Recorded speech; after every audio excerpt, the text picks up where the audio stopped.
Hola, ¿cómo están? Bienvenidos a un nuevo video y hoy les vamos a hablar sobre los presidentes de Colombia desde 1991. Si no han visto nuestros anteriores videos, se los vamos a dejar en la cajita de descripción para que nos ayuden con un me gusta y se suscriban. Y bienvenidos a su canal. Empecemos.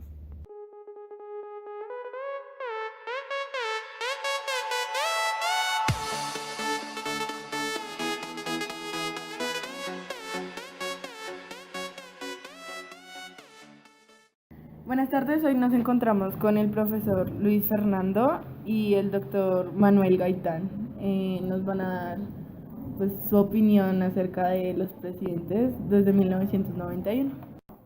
Bueno, desde el expresidente Gaviria, 1990-1994, lo que podemos decir de él básicamente es, hubo dos temas que marcaron la pauta en su mandato, bueno, tres. Uno, pues fue la Hora Gaviria, muy conocida. La segunda, a nivel económico, la política neoliberal que empieza a regir desde su mandato, la cual marcó el país porque básicamente de parte de los otros países que son potencia, entran a comercializar con el nuestro y pues no se preparó el país. El país básicamente en ese entonces las MIPYMES estaban empezando a crecer y de cierta manera afectó bastante la economía de nuestro país. Ese aspecto. El otro fue la crisis energética que hubo en Colombia por los apagones. Esto dio origen a la Hora Gaviria, donde obligó pues a todo, tanto a la parte laboral como estudiantil, a la comunidad educativa, a que se restringieran a madrugar, restringirse a dejar de salir más tarde y más bien a madrugar para poder mantener una productividad estable a nivel de economía nacional. No sé el doctor Gaitán que tenga que aportar al respecto. El gobierno de César Gaviria Trujillo se caracterizó por varios aspectos importantes, dentro de los cuales le correspondió desarrollar la Constitución de 1991. Dentro de ese periodo también muy importante para la justicia se creó la Fiscalía General de la Nación y se puso el famosísimo se puso en movimiento la acción de tutela, que tanto ha sido empleada por los colombianos cuando les sean conculcados y vulnerados sus derechos fundamentales. Y también se le denominó a su gobierno como el gobierno del revolcón porque logró incorporar a varios grupos guerrilleros a la vida civil. Bueno, César Augusto Gaviria Trujillo, él fue presidente de Colombia. Nació en Pereira el 31 de marzo de 1947. Fue hijo de Byron Gaviria y de Mélida Trujillo. Él fue bachiller del Liceo de Los Andes, sí, de la Universidad de Pereira, y economista de la Universidad del Liceo de Los Andes. Inició su vida política a los 23 años. Fue elegido concejal de su ciudad natal para el periodo de 1970 y 1974. Fue viceministro del Desarrollo en 1978 y fue director del Diario de la Tarde de Pereira. Después de la muerte de Luis Carlos Galán, la familia de él, de Luis Carlos, lo respaldó a Gaviria como precandidato presidencial. El 27 de mayo de 1990 fue elegido presidente de la República con el 47% de los votos. Durante su nuevo gobierno logró impulsar la Constitución de 1991 y creó nuevos espacios de participación democrática. Modernizó la justicia y sentó las bases para la construcción de esta. También se fortaleció la revolución. También se fortaleció su programa del gobierno denominado la Revolución Pacífica y conoció popularmente el conocido el revolcón. Quédense así, quédense así.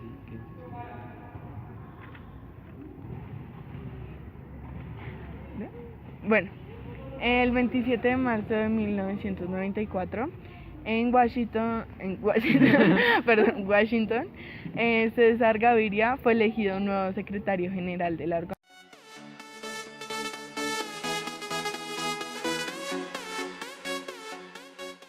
Bueno, en este gobierno, el presidente Samper, Ernesto Samper Pizano, años 1994-1998,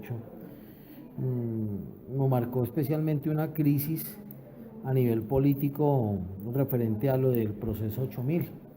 Más exactamente ya hablará el doctor Gaitán referente a esto.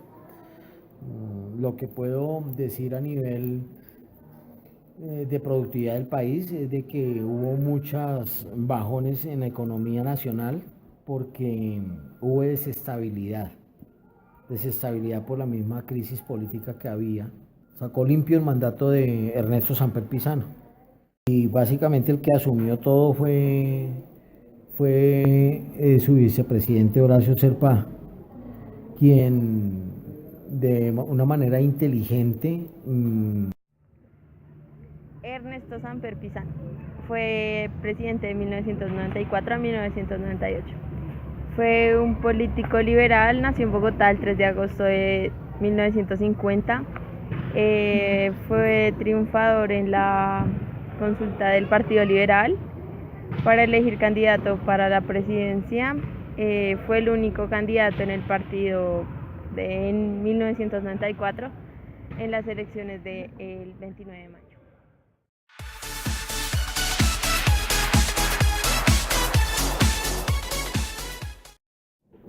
Bueno, continuamos con el expresidente Andrés Pastrana Arango, una persona muy profesional a nivel de periodismo, pero yo pensaría que su principal error fue haberse metido pues a la parte política.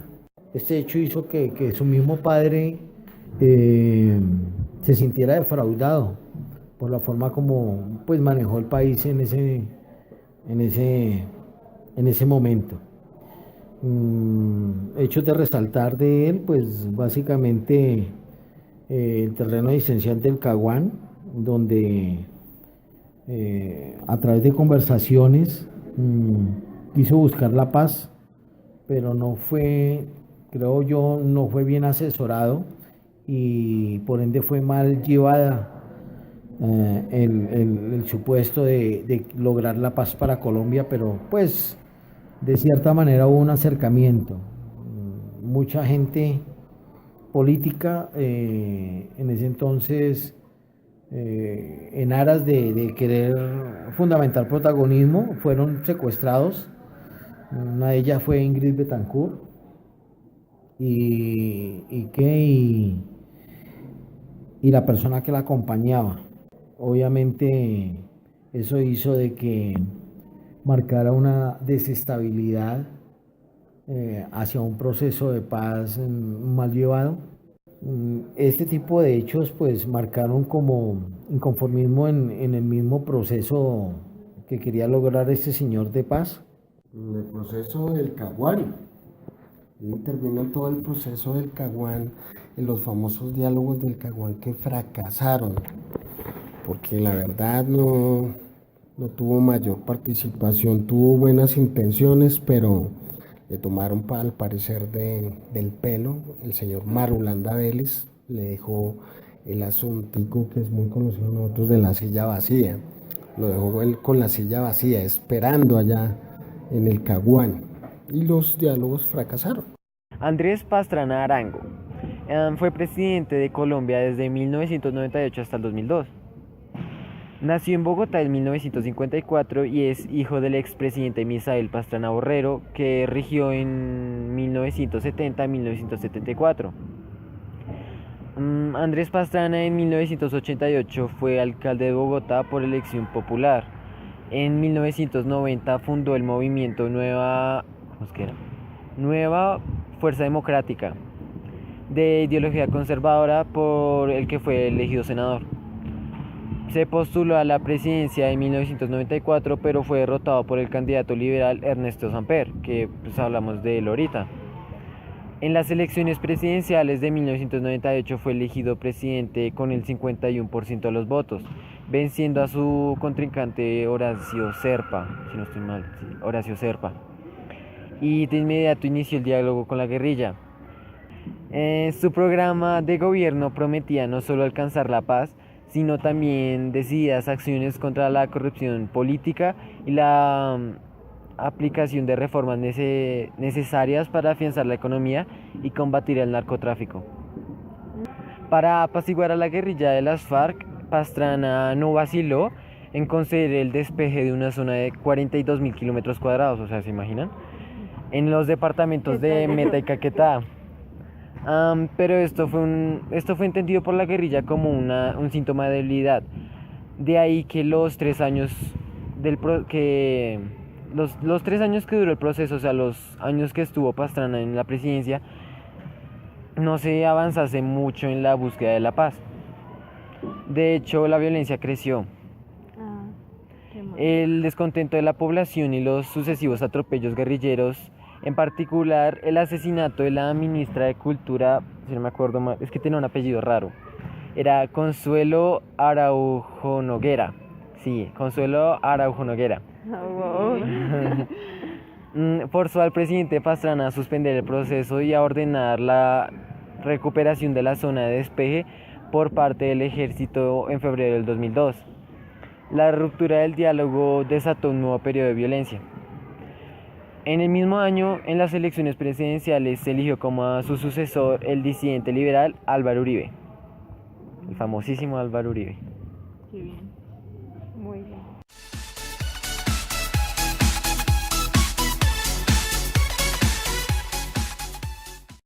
Buenas tardes, don Julio. Buenas tardes, señoritas. Don Julio, ¿será que se nos podría dar su punto de vista sobre el presidente Uribe? Claro, su merced. A ver, el presidente Uribe, en el concepto mío, ha sido uno de los mejores presidentes que ha tenido Colombia. Desde su mandato a partir del 7 de agosto del 2002 hasta el 7 de agosto del 2010, que él terminó. Fue una de las personas que se notó, en su gobierno se notó bastante la seguridad, lo que tanto preocupaba era una seguridad democrática. Obviamente que no es que solamente hubiera sido el temperamento fuerte contra los grupos insurgentes o los paramilitares o las BACRIM que salen hoy en día, sino que él también es una parte importante en que la parte internacional o a nivel mundial tuvieran en cuenta a Colombia para la inversión, el desarrollo. Se notó la ampliación de las partes, por ejemplo, de empleo. Se generalizó mucho y se trabajó bastante en lo de las vías. Se concretó, por ejemplo, el TLS con Estados Unidos. Se concretó el TLC y con eso se han ampliado bastante las inversiones en el país. Fue un presidente muy colombiano, muy entregado a su país, nos defendió de bastantes personas inexpertas, o no tanto inexpertas, sino ofensivas. Nuestros vecinos venezolanos, tenemos un ejemplo, tenemos otro ejemplo de nuestro vecino ecuatoriano, y nos defendió aún así. Aún así él defendía a su país, era su país y sacaba siempre el nombre de Colombia. Para mí eso es ser un buen presidente, no solamente estar detrás de un escritorio, no solamente estar mande y hagan, sino él siempre se ponía al frente. Obviamente, hubieron errores, claro que hubieron errores, todo no puede ser perfecto en este mundo. Hubieron errores también pero no son porque él lo haya hecho a propósito, si son cosas que van surgiendo. Y obviamente eso también se le imputa a a las partes contradictorias de él, que siempre las tuvo. En mi concepto, vuelvo y les digo, fue uno de los mejores presidentes en los años que yo tengo, ha sido uno de los mejores presidentes que ha tenido este país. Muchas gracias. Bueno, el expresidente Álvaro Uribe Vélez, una persona en la que el gobierno nacional y la misma gente del país sentó sobre la política de su gobierno muchas esperanzas. Llenó de luto a nuestro país porque hubo mucha masacre, le dio mucha relevancia a los paramilitares, cosa que no iba a solucionar la problemática de nuestro país, porque lo que hizo fue básicamente enfrentar los mismos actores armados que habían. ¿Qué sucedió? Los paramilitares supuestamente iban a blindar a la misma población civil, les brindaron armas para que se protegieran, pero finalmente terminaron formándose en grupos aparte y enfrentados, o siendo sicarios del mismo gobierno nacional. Obviamente todo esto llevó a una crisis, una serie de asesinatos de los diferentes partidos, lo que no le convenía al país. El campesino fue desalojado de su tierra. Se dice que estas tierras actualmente en el norte del Cauca, Urabá, todo esto, el Urabá antioqueño, todo esto es dueño este mismo señor Álvaro Uribe, así como los mismos paramilitares de la época. También le dio mucha relevancia al Ejército Nacional, aumentando el 4 por 1000 a la población civil. Y obviamente invertir en guerra es un mal negocio, porque finalmente no se va a ver reflejada en el progreso de un país para nada. Con esa relevancia que le dieron al mismo ejército o a los otros actores también de violencia, porque ellos también hay que hablar de ellos, ya háblese de Fuerza Aérea, la Naval, la Armada, la Policía, como les dieron tanta autonomía, entonces fue cuando sobrevino el tema de los falsos positivos, donde cogían a la misma población civil, de pronto chicos que permanecían en las esquinas, fueron tomados, los llevaban hacia otros sectores, los disfrazaban como actores de guerrilla, entre otros, y asesinados vilmente. Eso fue una de las cosas también que enlodó pues a este país en su gobierno. Y obviamente una cantidad de cosas que fueron tapadas y que nadie se atreve pues a decir. De pronto más adelante la historia las contará. De pronto en aquel momento más, digamos que bajo el yugo que estaba ejerciendo la misma guerrilla o actores de violencia sobre la misma comunidad, tanto rural como urbana, por la desestabilidad de los gobiernos anteriores. Eso hizo que se acrecentara mucho el desplazamiento de mucho desempleo de parte del carácter obrero de la población hacia la parte rural. Fue un gobierno positivo, los primeros 4 años. ¿Positivo en qué sentido? De que retomó la esperanza en la gente para que saliera de los campos y tuviesen pues más oportunidades en la parte urbana. porque las calles, las grandes autopistas entre ciudad y ciudad permitió que se pudiese transitar, evitando quema de vehículos, secuestros, pago de vacunas. Entonces, como que volvió de cierta manera la paz, entre comillas, a que la gente se sintiera de pronto más holgada, para que pudiese pues vivir menos temerosa de tantas situaciones que hasta el momento pues había vivido por la desestabilidad el mismo gobierno. Los siguientes 4 años, ya una persona conocedora, este señor vuelve a ser reelegido, un mandato totalmente opuesto, y allí la gente desilusionada, porque fue cuando este señor se crea la ley 100, fortaleciendo a estos grandes empresarios y le da libre autonomía para que se sobresalieran las EPS, y las IPS llamadas hospitales pues sucumbieran, porque todo iba a la bolsa de estas EPS. Entonces desde ahí viene una crisis en la salud muy grande, muy grande. Eso ha llevado al mismo país a que mucha población haya fallecido por el mal manejo que se le ha dado pues a la salud.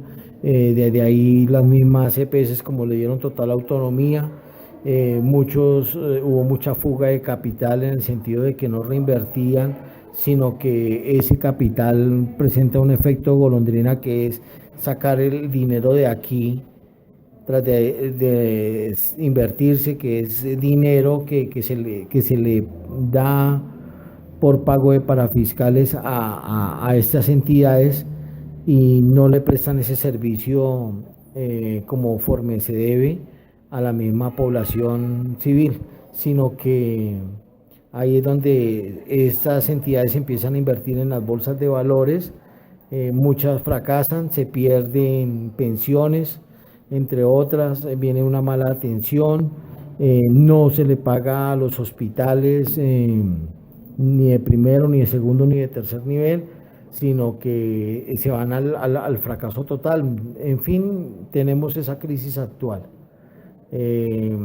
También otra de sus políticas, también bastante equivocada, fue la de quitar las horas extras para los trabajadores, y los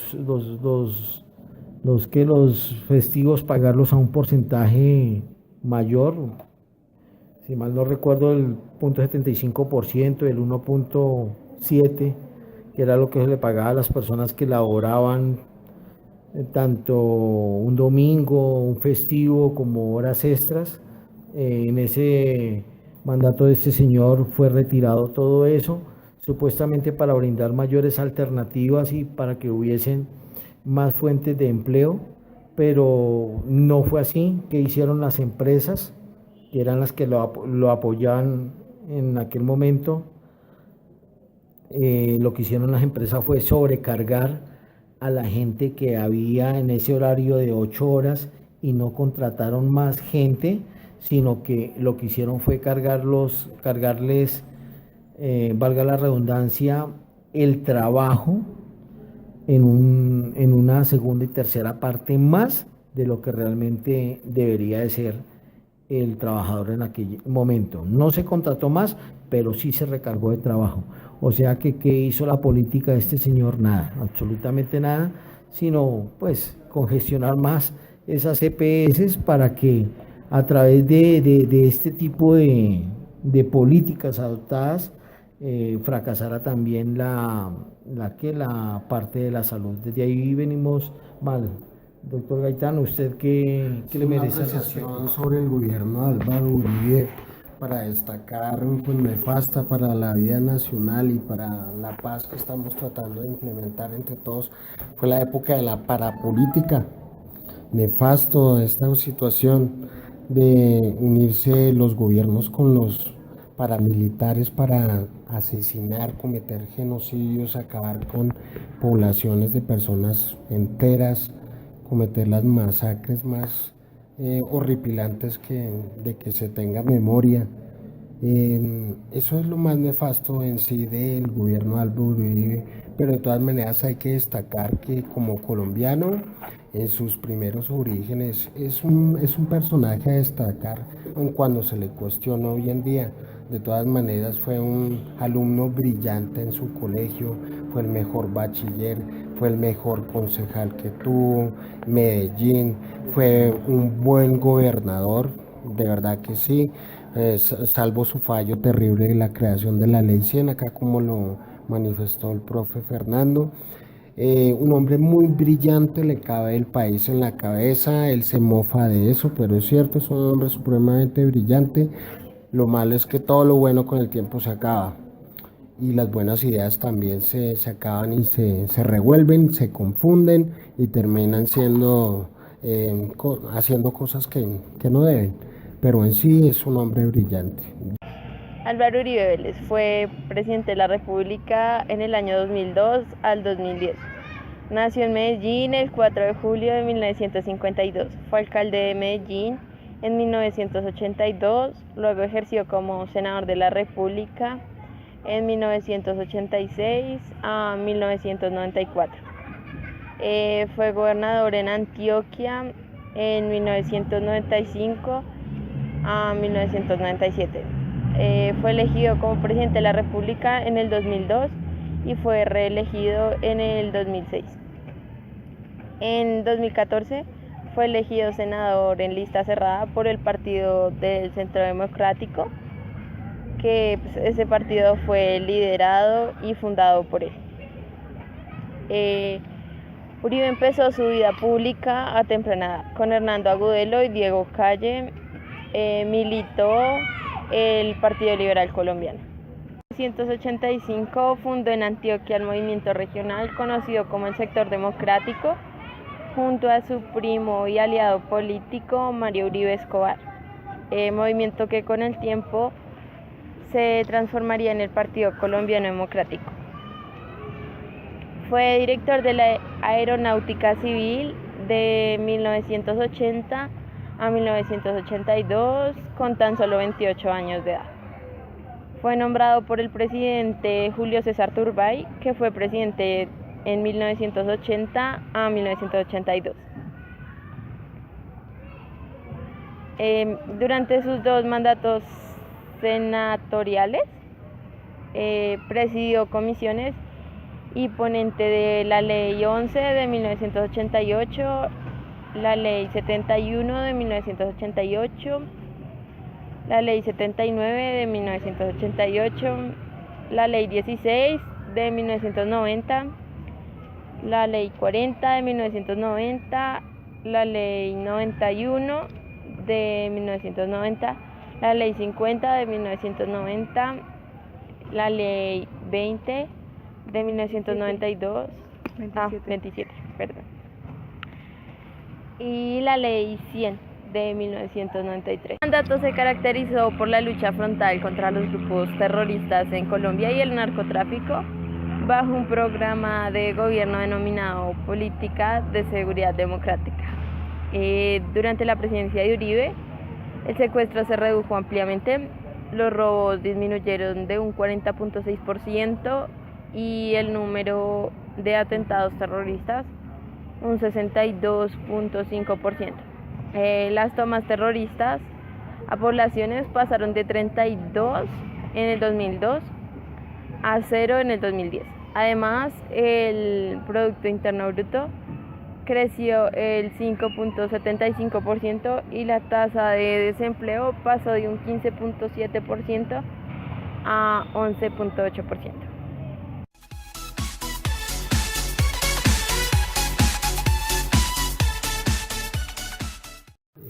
Bueno, una opinión personal de Santos como presidente, pues yo creo que, como dicen por ahí, nos metieron gato por liebre, ¿no?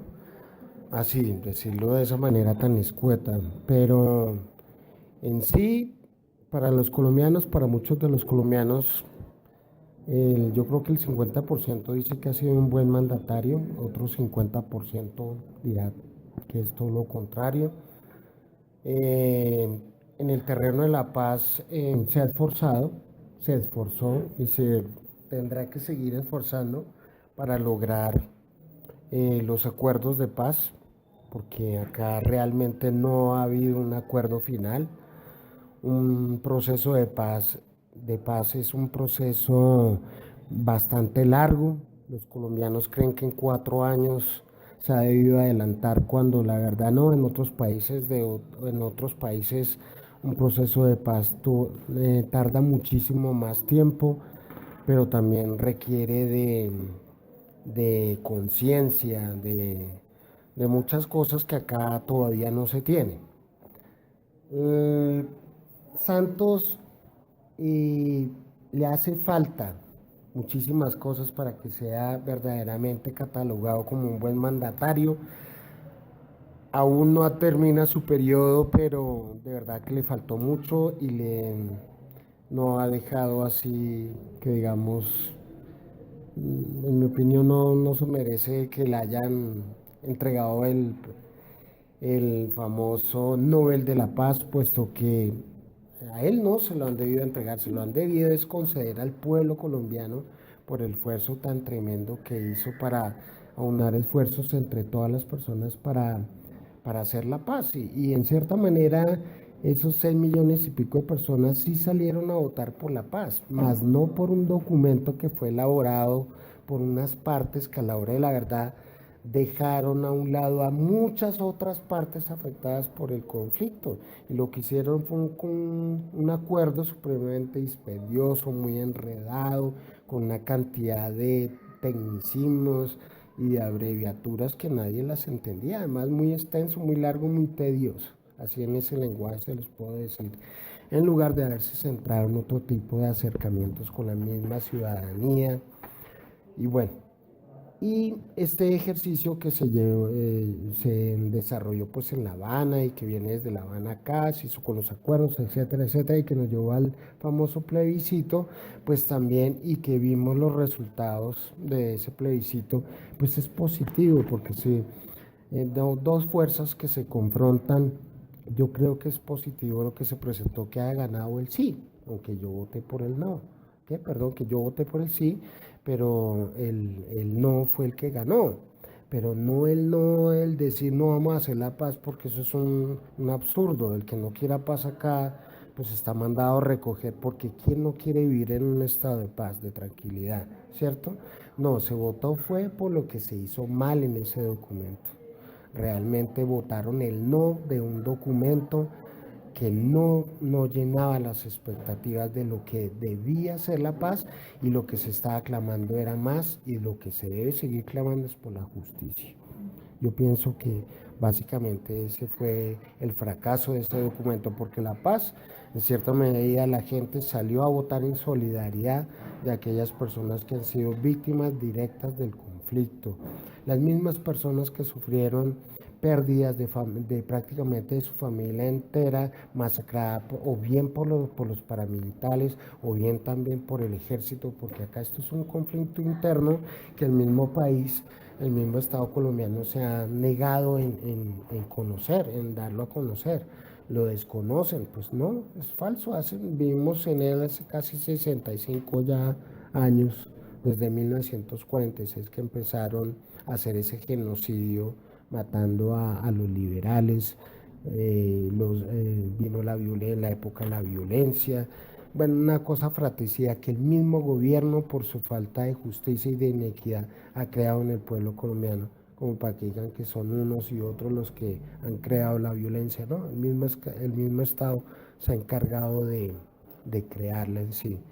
Entonces, ojalá que este señor pues termine su mandato aunando más esfuerzos todavía, ojalá que lo siga intentando y que las personas se den cuenta que sí podemos llegar a la paz, pero una paz con justicia, una paz con justicia. Bueno, mi punto de vista sobre la paz es un poco pues diferente. Un caso curioso que se evidencia allí es que eh, digamos que en los inicios de la misma Colombia de América, cuando fue descubierta, yo pensaría que de allí viene todo ese proceso de violencia desde cuando fuimos conquistados. Por ello sobreviene, allí entra todo ese proceso de violencia cuando llegan aquellos